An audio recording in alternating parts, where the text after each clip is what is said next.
Welcome to American History Notes. These are my conclusions that I've come to from studying American history. Doesn't mean that I've always come to the right conclusion or that you won't disagree with me or see something different. And this is really a survey. It's not really deep and in depth. I'm just going over things that we ought to know, subjects we ought to know about.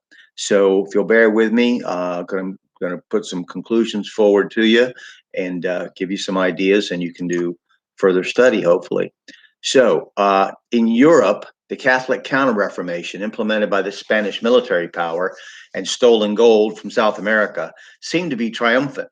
When Charles I took over at James I's death, he purged this in England. He purged the universities of Puritans and supported the high church ideal of rituals, chants, and formality. France suppressed Protestants, and Protestant strongholds like Bohemia were overrun by Spanish armies. This was viewed as a terrible tide of evil gripping the world, much as Hitler was viewed centuries later.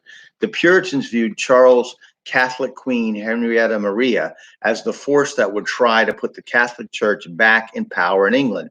Charles' fight with Parliament and his seeming attempt to abolish the liberties hard fought for by the English people only pushed the Puritan movement into seeking for a sort of kingdom of heaven in the New World.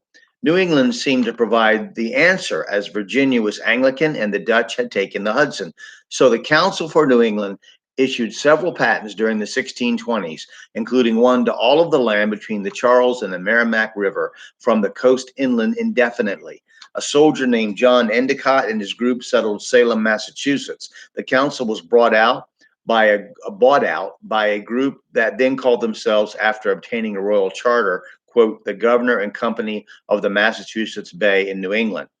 Among the leaders were Puritan preacher John Cotton and a 40-year-old lawyer named John Winthrop. These men and several others met at Cambridge University in 1629 and agreed to immigrate to New England within the next 7 months. They wanted to avoid having their charter taken over by the crown, as Virginia's had been. They elected John Winthrop as governor, and after selling land and goods in many families, sailed for the New World. And after selling lands and goods, many families sailed for the New World in 15 ships with 1,000 men, women, and children. With Bishop Laud's pressure on the Puritans in England, by 1634, 10,000 had emigrated to New England.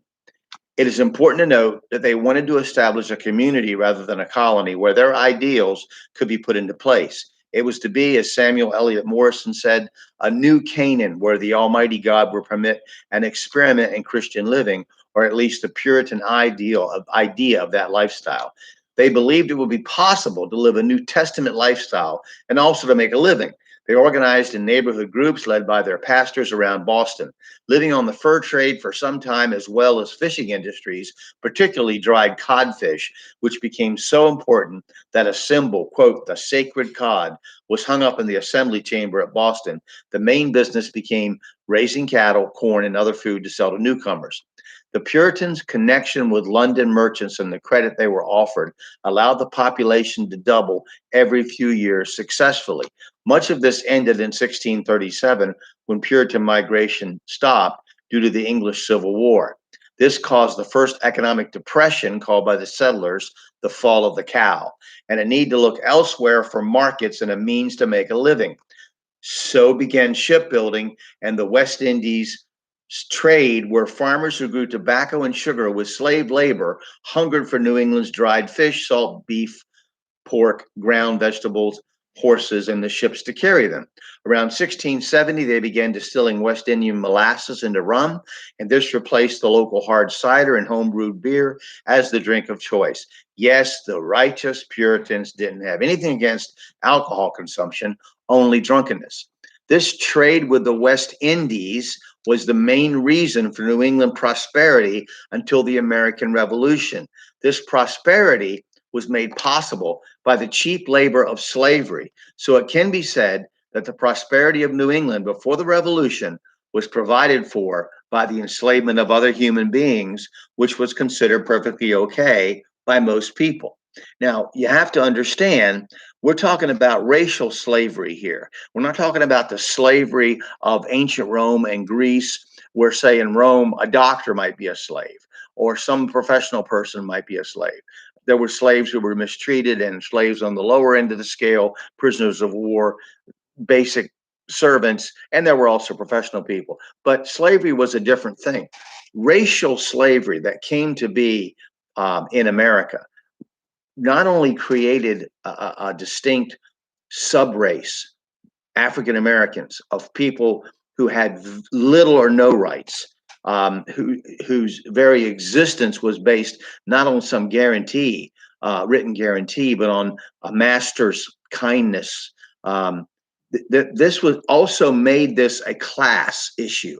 So you bring economics into this because they are a laboring class. They are slaves and they are laboring for free. This is going to be very important in the 20th century down the road, that this created a class issue. And we'll talk more about that later. But I just want you to understand, slavery was a humiliating, it was degrading, and it was a total matter. It was just an enormous rape of the individual, where you have no authority over yourself at all. You are totally controlled by someone else who is only limited by basically by their own temperament as far as how they treat you. So keep that in mind and imagine what it would be like to be a slave. But also remember that it's not just an issue of race. This is why conservatives, and I'm a conservative, why conservatives today have a problem when they say, well, see, so-and-so, this black person, he's wealthy. This black person's S.P. Fuller was the first member of the National Manufacturers Association. And look at the doctor that was the great neurosurgeon that's a politician and that got involved in politics. And look at all. That's because the issue is merged with class. And so you still have a subclass of individuals in the country who are consider themselves oppressed and mistreated. And so that's why you're really going to have to deal with this slavery issue, or it's going to deal with you. All right, that's all we're going to talk about today. And I hope to talk to you again soon.